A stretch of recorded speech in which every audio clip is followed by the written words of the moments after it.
नमस्कार मित्रांनो, स्वागत आहे तुमचं आताच्या ब्रेकिंग न्यूजमध्ये।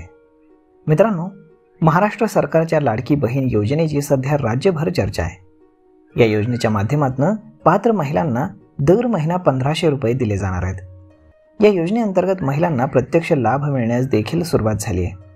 अनेक महिलांच्या खात्यामध्ये जुलै आणि ऑगस्ट या महिन्यासाठी 3000 रुपये आलेले आहेत। दरम्यान या योजनेसाठी महिलांचा वाढता प्रतिसाद लक्षात घेता राज्य सरकारनं अजून एक महत्त्वाचा निर्णय घेतलाय।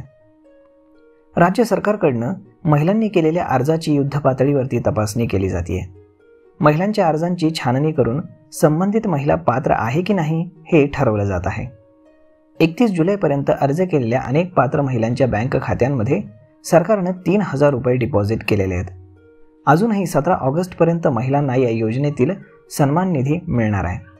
राज्य सरकारने दिलेल्या माहितीनुसार राज्य सरकारने आतापर्यंत 80 लाख महिलांच्या बँक खात्यांमध्ये लाडकी बहीण योजनेअंतर्गत दिला जाणारा सन्मान निधी वितरित केलेला आहे। 14 ऑगस्टच्या रात्री साधारण 32 लाख पात्र महिलांना मुख्यमंत्री माझी लाडकी बहीण योजनेचा थेट लाभ देण्यात आला।